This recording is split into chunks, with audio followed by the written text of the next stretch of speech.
নমস্কার বন্ধুরা, dream with পাপড়ি চ্যানেলে তোমাদেরকে জানাচ্ছি অনেক অনেক স্বাগত। বন্ধুরা, তোমাদেরকে বলেইছিলাম যে আমি আমার ঘরোয়া যে কোনো জিনিস তোমাদের কাছে শেয়ার করার চেষ্টা করব।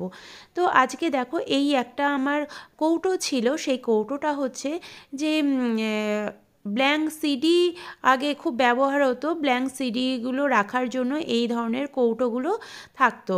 তো এই রকম যে ডাব্বাটা, এই ডাব্বাটার মধ্যে আমি নিচে একটু ফুটো করে নিয়েছি, আর এই ডাব্বাটাতে আমি একটু কালার করে এতে কিন্তু আমি টপ তৈরি করব। তো এটা অন্যান্যভাবে কেটেও কিন্তু অনেক রকম ডিজাইন করা যায়। তো আমি বেশি কিছু ডিজাইন করছি না, শুধুমাত্র এর মধ্যে বেশ সুন্দর করে কালার করে আমি এটার মধ্যে কিছু পেন্টিং করব। তো দেখো, এরকম করে আমি এটাকে পুরোটাতেই সবুজ রং করে দিলাম, করে এবার এটাকে ভালো মতন শুকোতে দেব।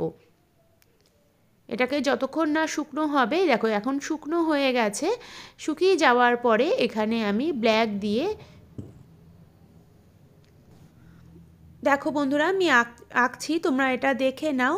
আর খুব একটা কিন্তু কঠিন কিছু আমি আঁকছি না, যেটা সবাই আঁকাটা খুবই সহজ। এটা নিজের হাতে কোনো কিছু তৈরি করে ঘর সাজানোর আনন্দটাই কিন্তু আলাদা। এর আগেও বলেছি বন্ধুরা, ছোট ছোট জিনিস দিয়ে আমরা কিন্তু ঘর খুব সুন্দর করে সাজাতে পারি। অনেক জিনিসই আমরা ফেলে দিই, সেই ফেলে না দিয়ে যদি আমরা কিছুটা নিজেদের আইডিয়া করে যদি সেই জিনিসটা দিয়ে বেশ সুন্দর সুন্দর কিছু বানিয়ে নেওয়া যায়, তবে কিন্তু বেশ ভালো হয়। আমাদের কিন্তু সেই ফেলে দেওয়া জিনিস দিয়েই কিন্তু আমরা বেশ সুন্দর কিছু বানিয়ে নিতে পারি। দেখো, এই সিডি, ব্ল্যাঙ্ক সিডি এখন সেইভাবে ব্যবহার হয় না। এই ডাব্বাটা কিন্তু আমার কাছে পড়েই ছিল, এটা কিন্তু একদম ফেলে দেওয়া একটা জিনিস। তো সেটাকেই আমি একটু কালার করে এটাকে বেশ সুন্দর একটা জিনিস তৈরি করে নিচ্ছি, যাতে আমার ঘরে রাখলেও কিন্তু দেখতে বেশ ভালো লাগবে। আর আমি এইভাবে চারদিকে চারটে এরকম টেডি বিয়ার এঁকে নেব। আমি এখন বুঝতে পারছি যে এটা ঠিকভাবে ক্যামেরার সামনে ধরা হয়নি, তোমাদেরও দেখতে হয়তো একটু অসুবিধে হচ্ছে।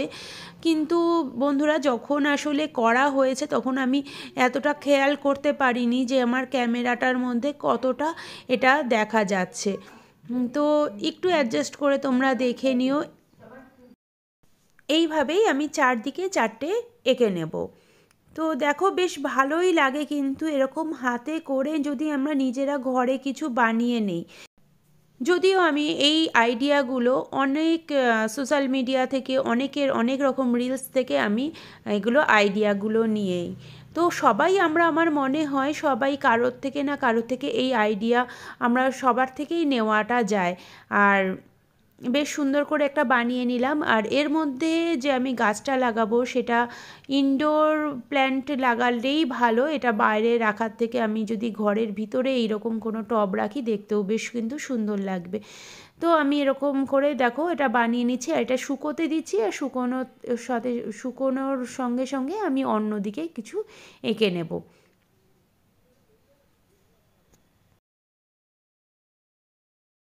ঘর পরিষ্কার পরিচ্ছন্ন আর সাজানো গোছানো থাকলে কিন্তু মানুষের, যারা ঘরে থাকে তাদেরও খুব ভালো লাগে।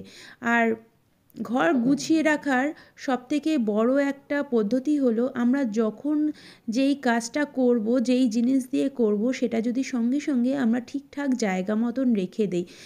প্রত্যেকটা জিনিসের যদি একটা প্রপার জায়গা থাকে, তবে কিন্তু ঘর কখনোই কিন্তু নোংরা হবে না। দেখো, একটা তো টেডি বিয়ার আমি তোমাদের কাছে দেখিয়ে দিলাম, এটার পেটটার মধ্যে আমি বেশ লাল রঙটা করে দিচ্ছি, দেখতেও কিন্তু বেশ সুন্দর লাগছে। আর এইভাবেই চারটে আঁকবো। তো বন্ধুরা, আমার এই ভিডিও তোমাদের যদি ভালো লাগে, লাইক, শেয়ার, কমেন্ট আর সাবস্ক্রাইব করতে ভুলে যেও না। পাশে থাকা বেল আইকনটিও বাজিয়ে দিও। দেখো, এইভাবে আমি এঁকে নিয়েছি। আর এর মধ্যে এটা শুকনো হয়ে যাওয়ার পরে এর মধ্যে কিন্তু আমি মাটি দিয়ে একটা গাছ আমি লাগিয়ে নেব। তোমরা এটা এমনি আর্টিফিশিয়াল কোনো গাছ রাখতে পারো। তো দেখো এইভাবেই এইরকমই আমার ঘরের নানান রকম জিনিস তোমাদের কাছে আমি দেখাবো।